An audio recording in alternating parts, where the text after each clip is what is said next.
ان معظم مش كلهم، معظم اقباط المهجر خصوصا اللي في امريكا الحقيقه بيدعموا السيسي وبيحلموا بيه، وبعض ستاتهم بتخلف عيال شبهه وبيهللوا اي حاجه بيعملها. يوم الخميس اللي فات واثناء حفل افتتاح التفريعه الجديده الحقيقه مجموعه من الاقباط كانوا حاجزين اماكن اعلانات في ميدان اسمه تايمز سكوير في منهاتن، يعني عند تقاطع برودواي والجدة السبعة، وكان اتسمى الميدان بالتايمز سكوير علشان كان فيه او في يعني مبنى الجريت تايمز. لكن اهم ما يميز الميدان ده هو نزل قدامك اهو ان احتفالات الكريسماس بتتقام فيه في كل سنة وبيحضرها مئات الالاف. يعني ده تقريبا واحد من اشهر الميادين في نيويورك. من الاخر يعني عايز مني ده ميدان التحرير بتاع نيويورك. وعرفنا من مصادرنا اني عشان تحجز هناك بتاع كده 5 في 6 ب 30 يوم بتدفع مئات الالاف من الدولارات. المهم الجماعه الاقباط دول حجزوا وحطوا فيها اعلانات عن مشروع السيسي الجديد. نشوف الصوره الثانيه بقى حضراتكم، هي نزلت مستعجله لكن نشوفها. اتفرج يا مؤمن، اتفرجي يا مؤمنه. الميدان غالي جدا غالي جدا. شوف بقى عشان بس ممكن يكون حد مثلا ما بيسمعش كويس، شايف الصورتين اللوحتين الكبار اللي على الشمال وعلى اليمين فيهم الشعار بتاع التفريعه قناه السويس. شايف بقى قد ايه حجم المبنى تقريبا ده بيدفع فيه يعني مئات الالاف من الدولارات. مش معقوله بلديه اهو الراجل قربها لكم اهو يا تايم سكوير، يا سلام عليك. الراجل على ايه؟ خش يا عم ادي الشعار بتاع قناه السويس. عشان يعني مش معقوله بلديه نيويورك هتقول دول جماعه مسيحيين زي حالتنا فنخفض عليهم الايجارات. مفيش حاجه اسمها كده، تدفع زيك زي اي حد. يعني دفعت مئات الالاف من الدولارات من اقباط او من معظم اقباط امريكا علشان يحجزوا ده. ما راحتش على عم صمويل اللي قاعد دلوقتي في المنيا، ولا جورج الواد اللي مش لاقي حد يعالجه، لا ده اتدفعت على شعارات للسيسي. طيب هل الجماعه دول الاقباط اكتفوا بالاعلانات المضيئه بس؟ لا لا لا، الكنيسه حشدتهم كالعاده وجابت اتوبيسات من مناطق مختلفه عشان يحتفلوا بافتتاح التفريعه حسب اوامر توادرس. والفيديو اللي هعرضه لحضراتكم دلوقتي ده مصوره الناشط السياسي محمد مجدي. هتشوفوا فيه ناس لابسه زي، يعني ايه؟ ما هو انت لو شفت مسيحي لابس زينا كده او قبط لابس زينا كده ممكن تعتبره مسلم، لكن لو شفت واحد لابس قسيس هتعتبره اخواني برضو. هيظهر في الصورة أسسة بوضوح. المجموعة اللي كانوا هناك حوالي 500 قبطي، وفجأة مش عايز احكي او احكي دلوقتي نحكي. 500 قبطي اجروا الميدان، رفعوا اليافطات، دفعوا مئات الالاف، مش على جورج مش على عريان، لا لا لا، دفعوها عشان اعلانات للسيسي. فجأة ظهر خمس اشخاص من مؤيدين الشرعية، وبدأوا الخمسة دول يهتفوا بحياة الدكتور محمد مرسي والارواح او ارواح شهداء رابعة. والخمسة دول قدامهم 500 قدروا انهم يفضوا الحشد المكون من 500 قبطي. بس الحقيقة انا بس عايز اقول يعني تحذير، يعني اللي هتشوفوه في الفيديو ما ينفعش يشوفوا اطفال، لان في اشارات خارجة وقلة الادب استخدمها الاقباط، والاغرب ان اللي شاروا الاشارات دي نساء الاقباط عشان يردوا على هتافات الربعوية. حاولنا احنا ما نظهرش قوي الاشارات دي، وعملنا حاجات في المونتاج منعا لخدش الحياء العام. تعالوا نشوف مع بعض الفيديو ده.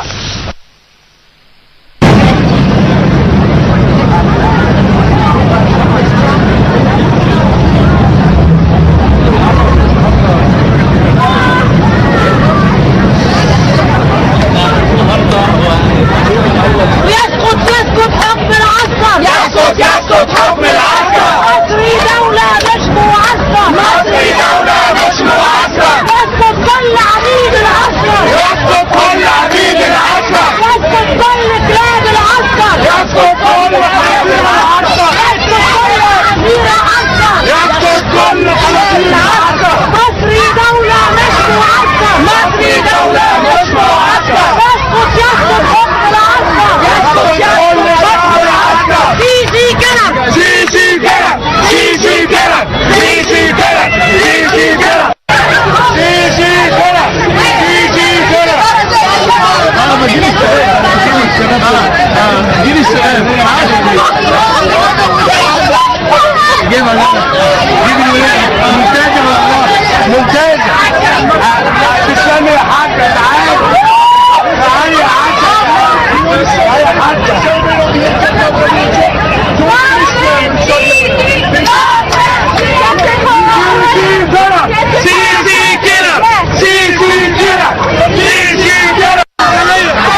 قاعده في عربيه طبعا يعني يعني شفتوا اسسه دول ولا مش اسسه يا متعلمين بتوع المدارس؟ اسسه شفتوا ولا لا؟ في حاجه؟ شفتوا اهم اسسه اهو. دول اسسه ولا كومبارس؟ دول بيشغلهم توادرس ولا بيشغلهم انا؟ توادرس بعتهم اهم. وقف بس ثبت الصوره يا مخرج الله يخليك. دول ايه يا جماعه؟ علماء اثار. دول بيشتغلوا ايه؟ مهندسين بترول. اسسه. طيب دول اسسه اروام ولا اقباط ولا كاثوليك ولا اي مله؟ لا دول يا معلم تبع توادرس. الراجل اللي افنى عمره في خدمه المسيح ابو دقن شايب ده في خدمه توادرس، والشاب اللي لسه طالع الدنيا اليافع الاسيس اليافع ده لسه بيتعلم جديد فن التعريض. عشان كده دول اسسه. نمشي بقى لحد شوف دول مجموعه سيدات محجبات وقفوا في وسطهم عادي جدا وبدا الهتاف.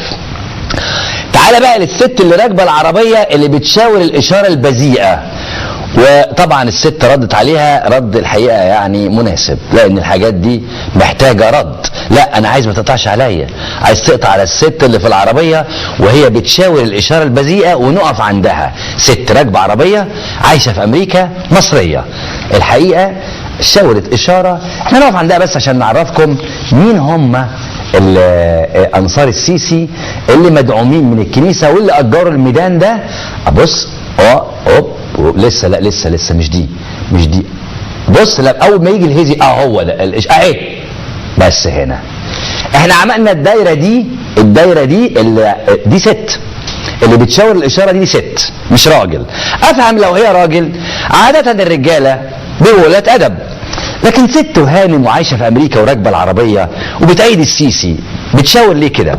الحقيقه زمايلنا في المونتاج حطوا العلامه دي عشان بس ما نخدعش حقائكم يعني، انما لما هتتفرج على الحلقه دي في الاعاده هتلاقي الست ردت عليها اللي هي اللي قدامها اللي بترفع اشاره رابعه، ردت عليها رد عشان يوضح لك ان الست كانت رافعه اشاره ايه. دول انصار السيسي. انا بسال سؤال لكل فقراء الاغباط في مصر، يا اخي يعني بص تعالى نحتكم لاي حاجه لحجاره الهرم، ايه رايك؟ الناس دي دفعت مئات الالاف من الدولارات علشان يطبلوا السيسي، بينما انت قاعد في نجع نزلة في النخيله مثلا في اسيوط مش لاقي الدبان حوالين وشك، الحقيقه بيقسمك في اكل عيشك.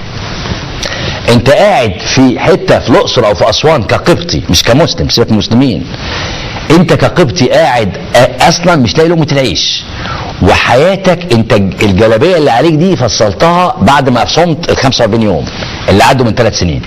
مش معقول يا اخي الناس دي تصرف مئات الالاف من الدولارات وبينادوا بالسيسي، رغم ان هم كان ممكن المئات الالاف دي ينزلوا على اي قريه. انما عشان تعرفوا فلوس اغنياء الاغباط بتروح فين؟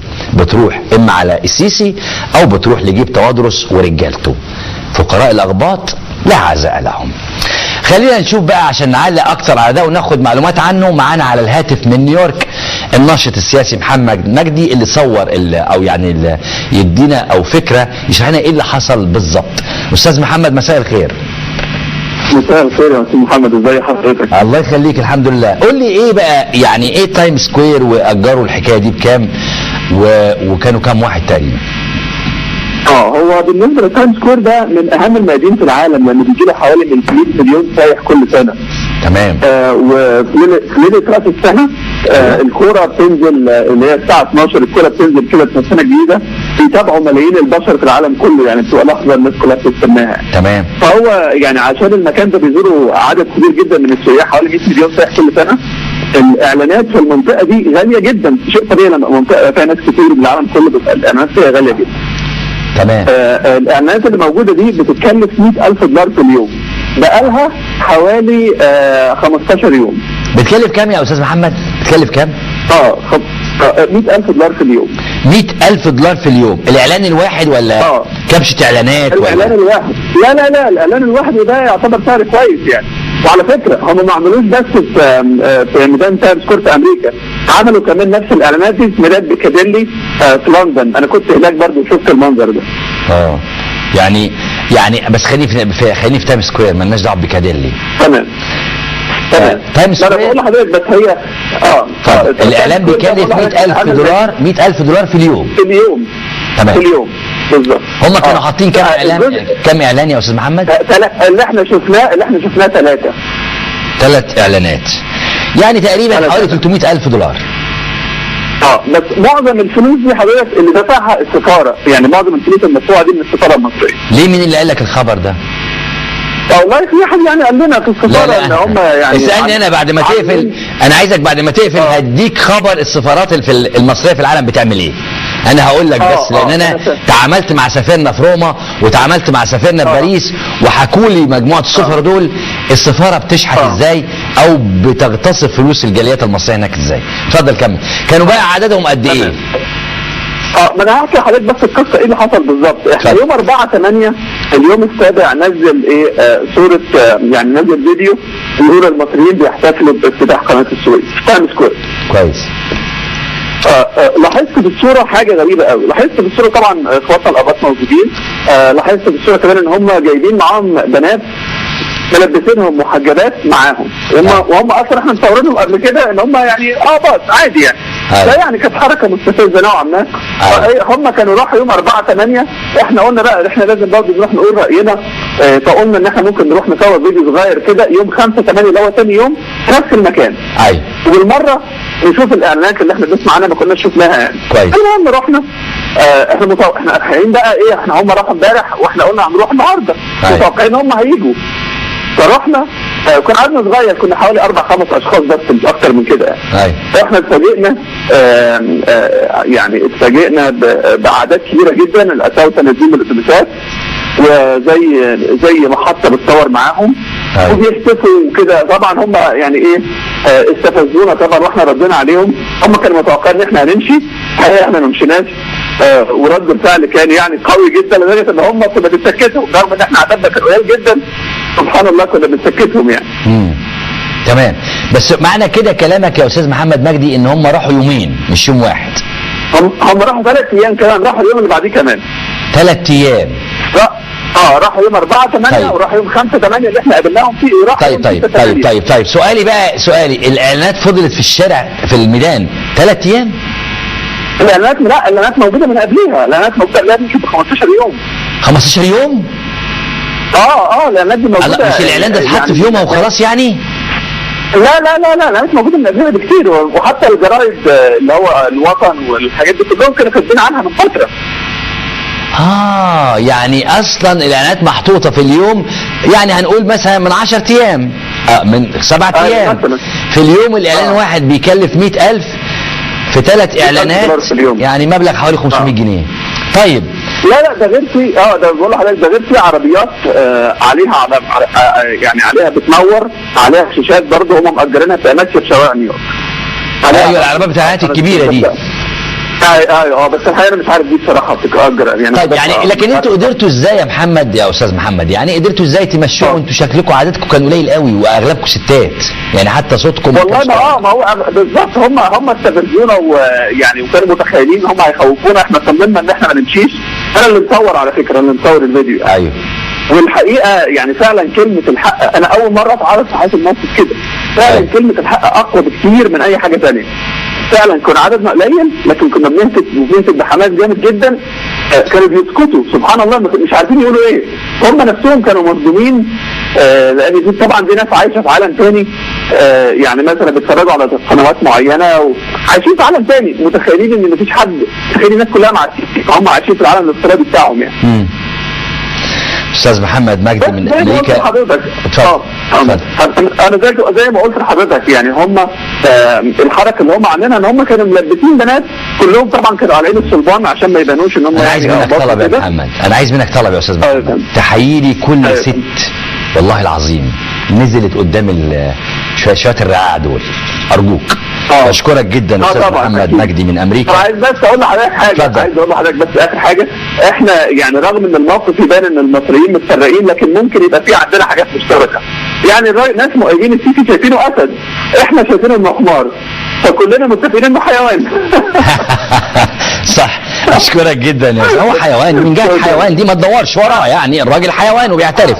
بشكرك جدا استاذ محمد مجدي من امريكا، هو اللي قام بتصوير الفيديو ده واهداه لنا واحنا بنشكرك عليه. لكن عايز اطلب من